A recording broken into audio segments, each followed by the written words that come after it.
Hey there. Um, The Secret Garden by Frances Hodgson Burnett, Chapter 23, Magic. Do y'all believe in magic? Dr. Craven had been waiting some time at the house when they returned to it. He had indeed begun to wonder if it might not be wise to send someone out to explore the garden paths. When Colin was brought back to his room, the poor man looked him over seriously. "You should not have stayed so long," he said. "You must not overexert yourself." "I'm not tired at all," said Colin. "It has made me well. Tomorrow I'm going out in the morning as well as in the afternoon." "I am not sure I can allow that," answered Dr. Craven. "I'm afraid it would not be wise." "It would not be wise to try to stop me," said Colin quite seriously. "I am going." Even Mary had found out that one of Colin's chief peculiarities was that he did not know in the least what a rude little brute he was, with his way of ordering people about. He had lived on a sort of desert island all his life, and as he had been the king of it, he had made his own manners and had had no one to compare himself with.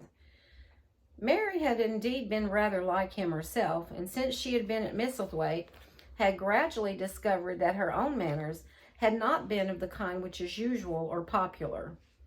Having made this discovery, she naturally thought it of enough interest to communicate to Colin.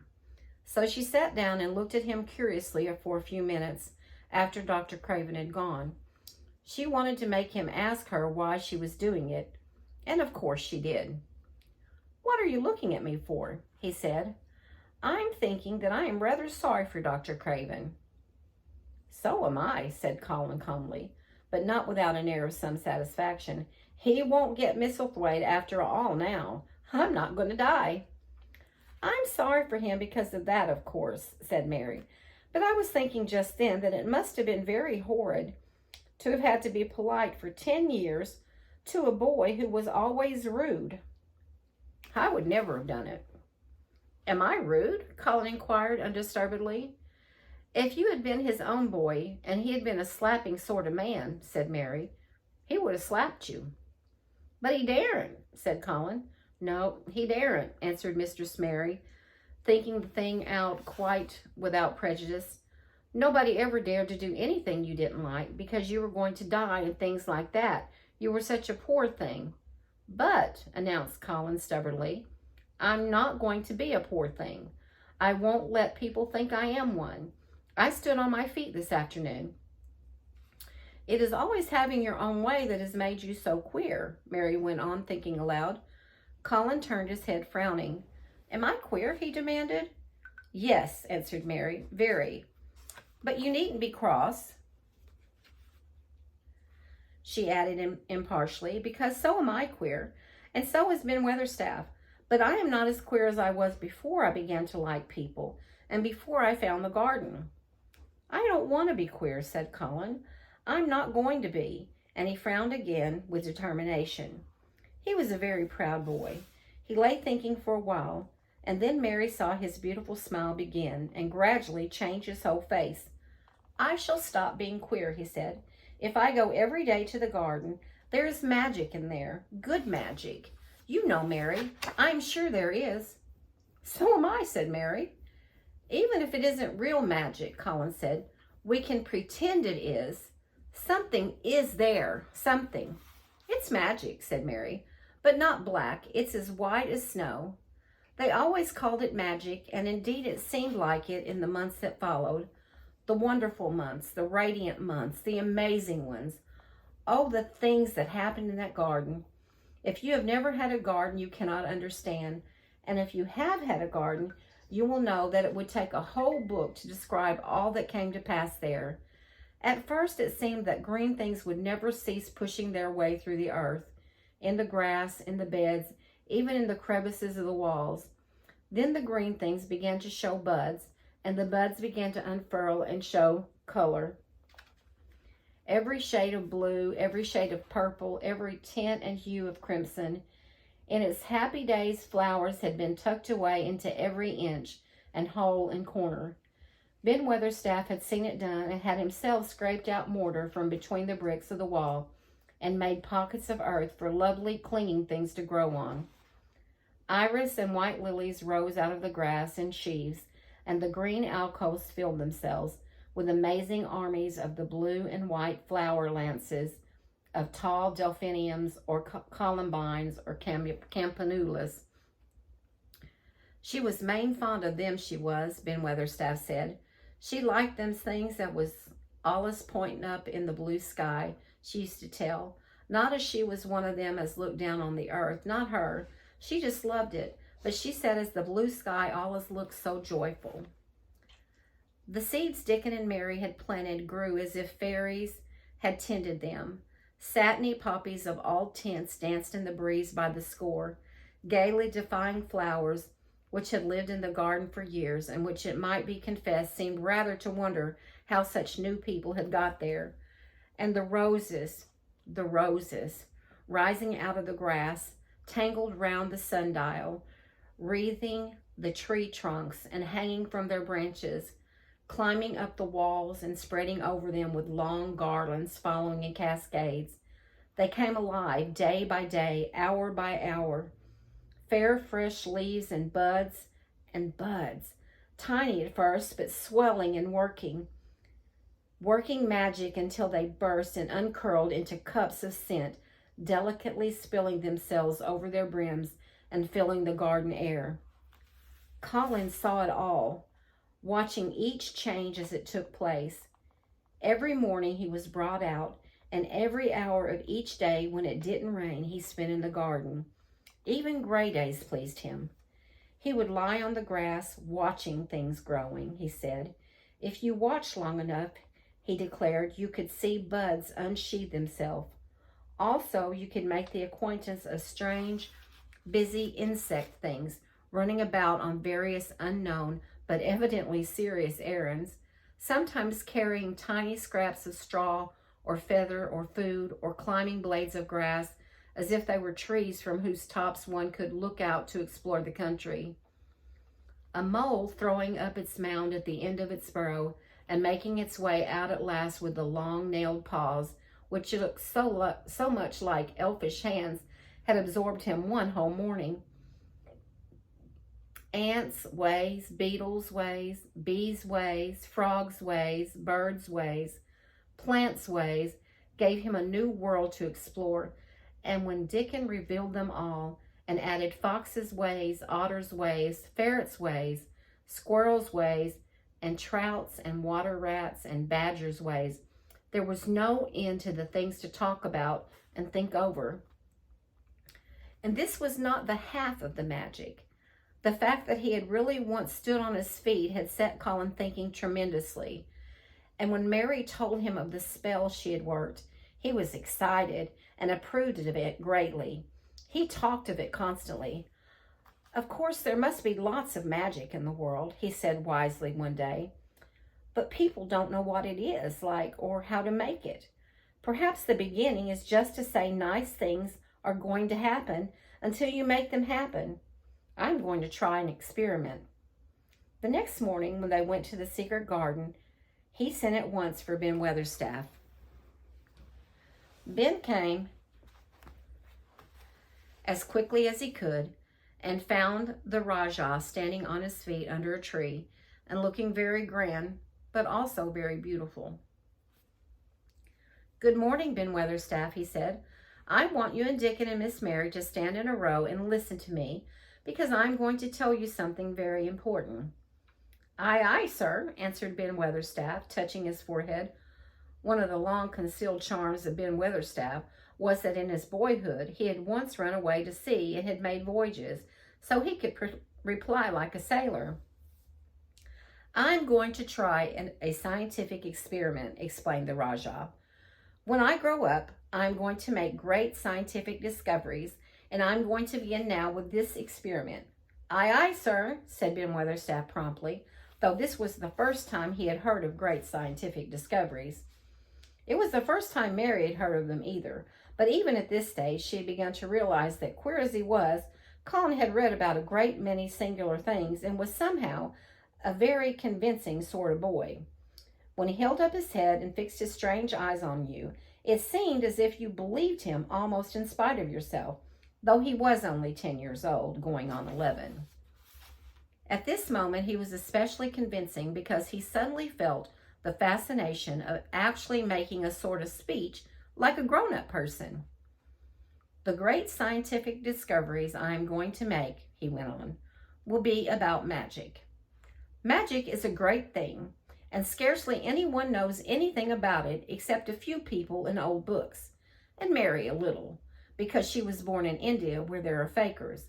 I believe Dickon knows some magic, but perhaps he doesn't know he knows it. He charms animals and people. I would never have let him come to see me if he had not been an animal charmer, which is a boy charmer too, because a boy is an animal. I'm sure there is magic in everything, only we have not sense enough to get a hold of it and make it do things for us, like electricity and horses and steam. This sounded so imposing that Ben Weatherstaff became quite excited and really could not keep still. "Aye, aye, sir," he said, and he began to stand up quite straight. "When Mary found this garden, it looked quite dead," the orator proceeded. "Then something began pushing things up out of the soil and making things out of nothing. One day things weren't there, and another they were.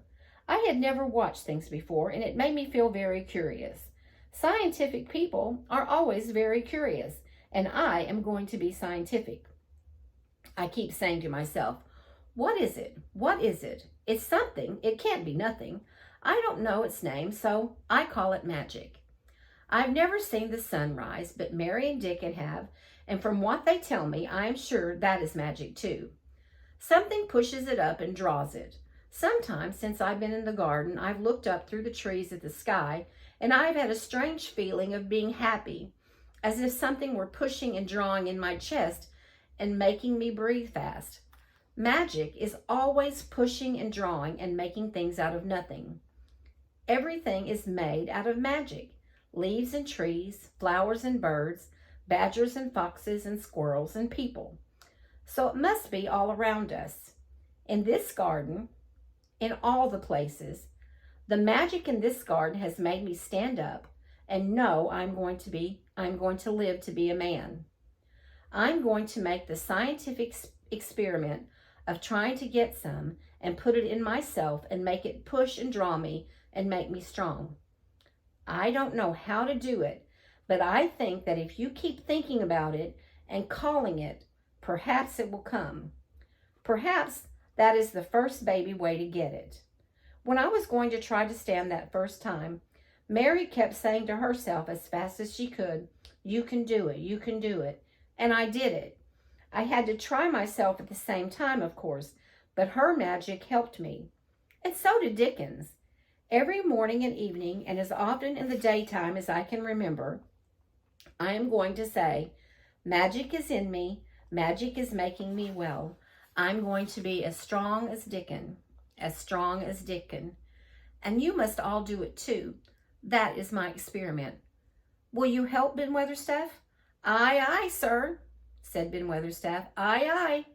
If you keep doing it every day as regularly as soldiers go through drill, we shall see what will happen and find out if this experiment succeeds. You learn things by saying them over and over and thinking about them until they stay in your mind forever. And I think it will be the same with magic.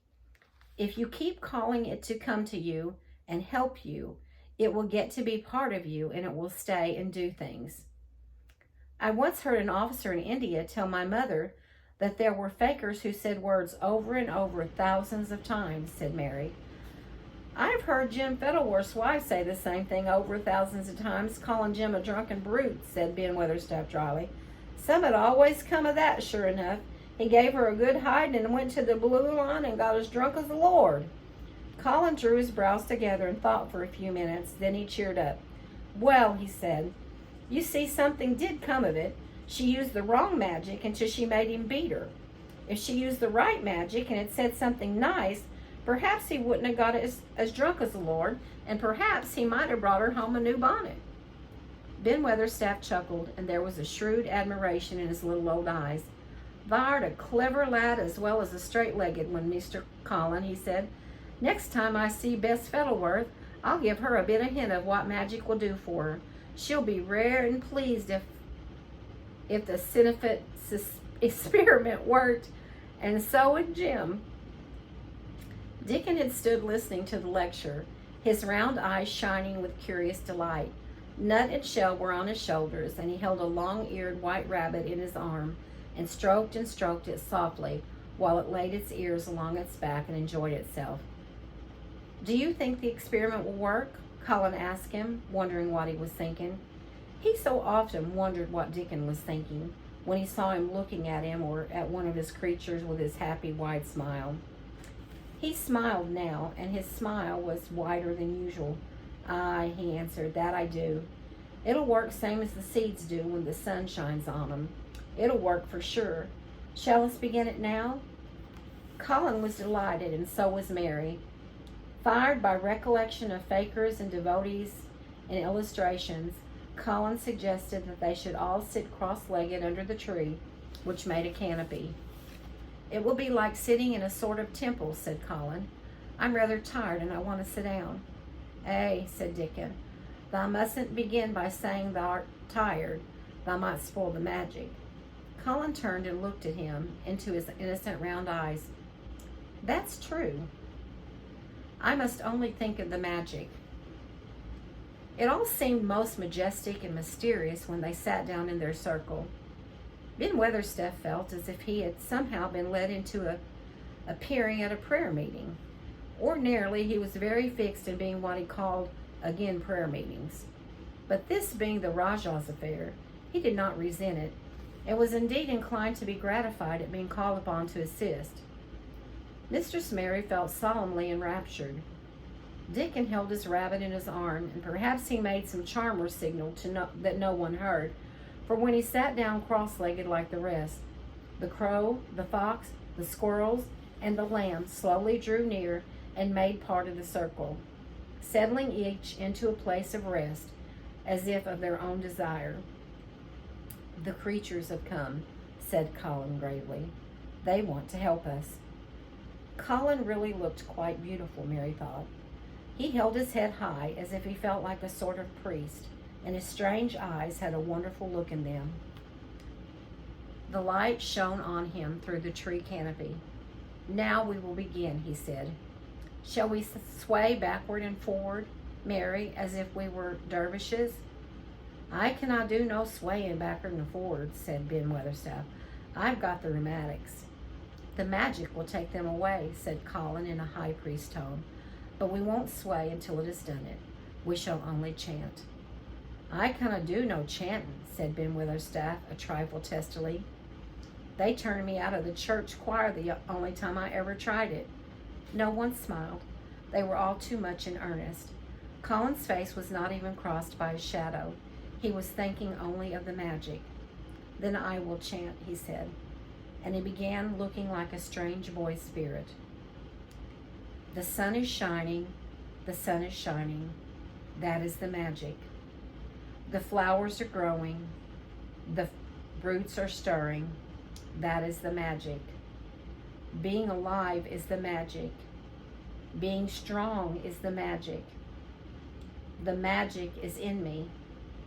The magic is in me. It's in me. It's in me. It's in every one of us. It's in Ben Weatherstaff's back. Magic, magic, come and help." He said it a great many times, not 1,000 times, but quite a goodly number. Mary listened entranced. She felt as if it were at once queer and beautiful, and she wanted him to go on and on. Ben Weatherstaff began to feel soothed into a sort of dream, which was quite agreeable.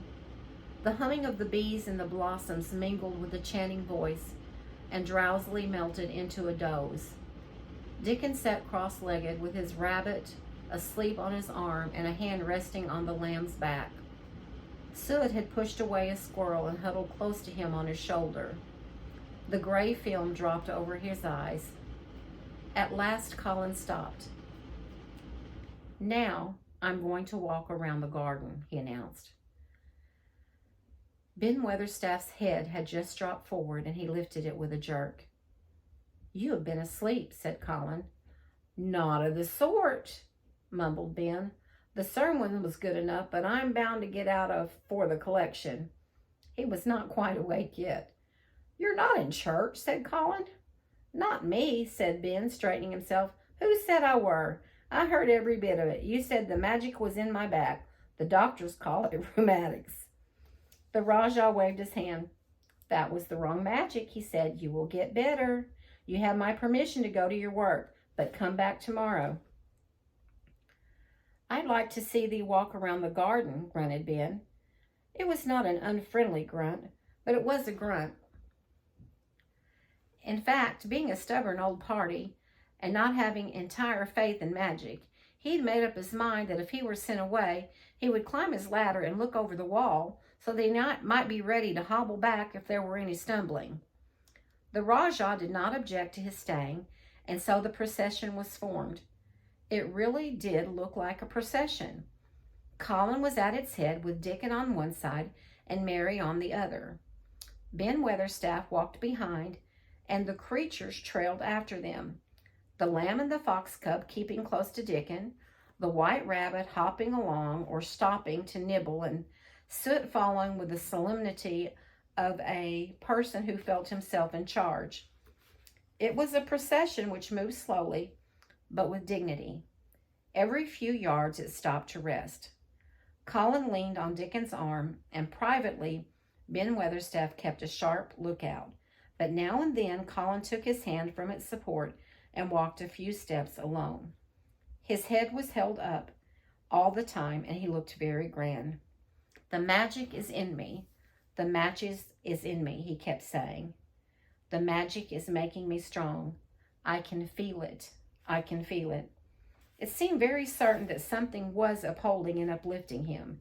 He sat on the seats in the alcoves, and once or twice he sat down on the grass, and several times he paused in the path and leaned on Dickon. But he would not give up until he had gone all round the garden. When he returned to the canopy tree, his cheeks were flushed, and he looked triumphant. I did it! The magic worked, he cried. That is my first scientific discovery.